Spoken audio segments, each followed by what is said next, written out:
after I left the room. I guess you didn't think you would get back to me. Maybe you wanted it to.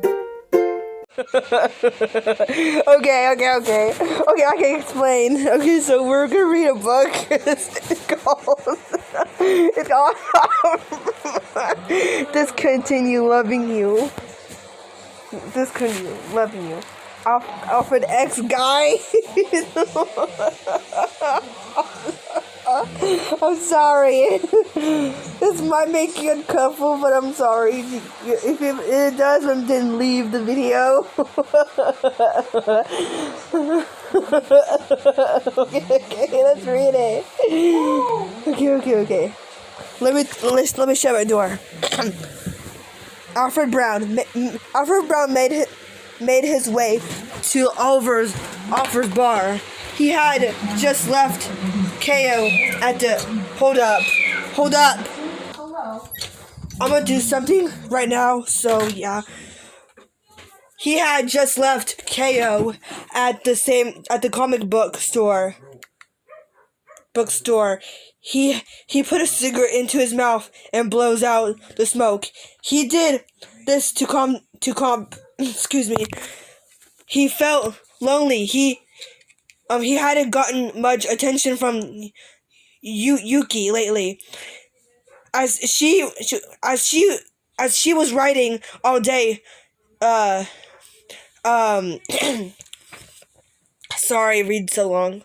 Sorry, I'm a waste of time for you guys. Shay. Normalized a lot of inappropriate. Shut up, crying blossom. What are you saying?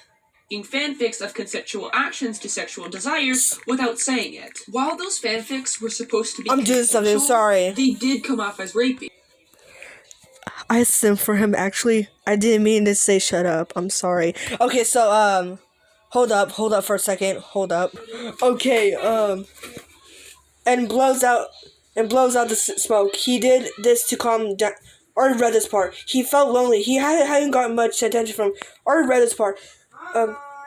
Shay, I don't even know how I pronounce her name. Shay also hated him and KO. He's something alright.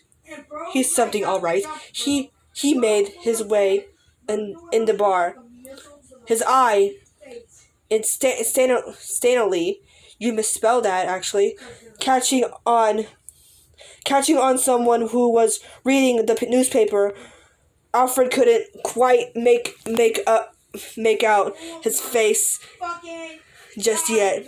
He walks past him, going to Oliver and having his usual song and dance with him. Before he was handed his coffee, Alfred took a sip before yelping a bit as it was hot. Careful, Alfred. Sorry. It's hot, Oliver said, worried. Alfred looked up at him, looking a bit annoyed. He could have told me that sooner, you know. Alfred put his coffee down, having a much calmer expression. Oliver gave Alfred a warm look. So it's tomorrow, huh, Alfred?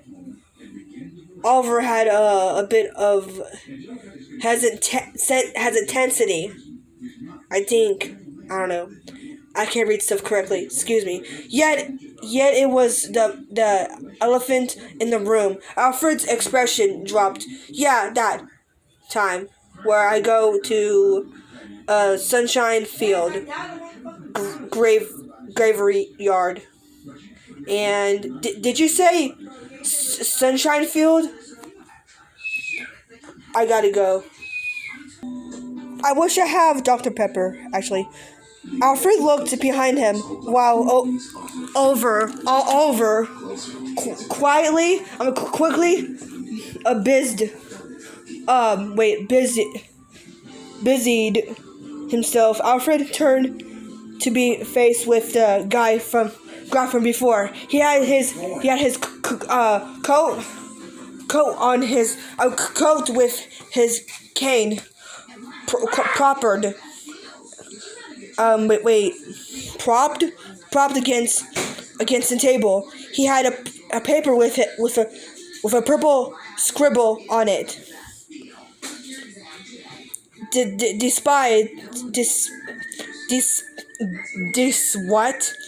Despite not seeing his face, Alfred could tell he was defensive by the way he had his newspaper. His body looked intense. Don't you dare go there, unless you have your will written," said the strange man. Alfred looked a bit dumbfounded. What is this supposed to mean, dumbfound? I gotta go. Who are you? Who are you to tell me what I can and I can't what I can do? I have to my son's grave. The man listened up. "I wouldn't go if I were you. My poor daughter, she went over that way. She was never seen alive again." Alfred's ear perked up. He looked at him. You lost your child too?" The man paused, pointing to a seat. Alfred didn't know what came over him, but he got his coffee and sat at his table to the men talking for a bit.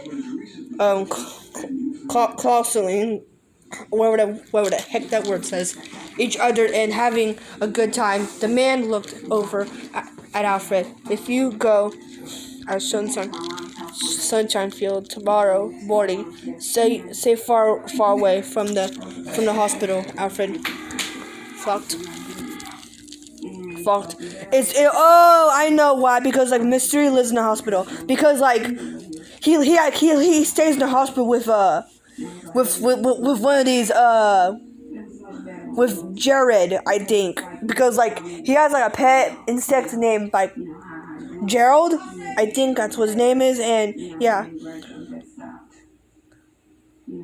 Alfred fleeked his ear. The abandoned one that's been there for years. The man nodded. "I've heard rumors of things happening in there. People who enter don't come out alive, at least." Alfred shuddered. "Well, I shouldn't be going in a dirty place anyways. So rest assured, sir, I won't. The man nodded, holding out his hand to Alfred. "You can call me Guy." Alfred smiled and shook his hand. "Hello, Guy. I'm Alfred Brown." Alfred blushed shyly and smiled. Guy's glove. It was warm and soft like the smoothest cotton. Alfred couldn't stop holding it. He sat there. Guy slowly pulled his hand away, blushing a bit. "Well, Alfred said, cleaning... Sorry, I'm brushing my stupid hair. Alfred said, cleaning his throat and adjusting his necktie. Suddenly, Keo burst open the door, causing Alfred to yell and fall, spilling his coffee on himself. Keo screamed and tried to help. Tried to help Alfred while he yelled in pain as Guy at him. What a dork. Wait, are they holding hands? Is that what they said in the book? Is it so rest? Holding out his hand to Alfred. Holding out his head. You can call me Guy. closer inspection, Peter's investigators Wait, they're realized blushing. the Like, suspect who's... carries on a conversation with a young lady from inside his bulletproof booth. The mysterious girl finally leaves the establishment, allowing the suspect to tend to his cashier house. Oh my goodness. Tonight, Jackson's husband drives into a sparsely filled parking lot, where he's met by the same young girl. Oh my goodness, are you kidding me? The young woman gives Jackson I apologize for reading this book. I'm sorry. which he then laughingly sweeps. Okay, bye.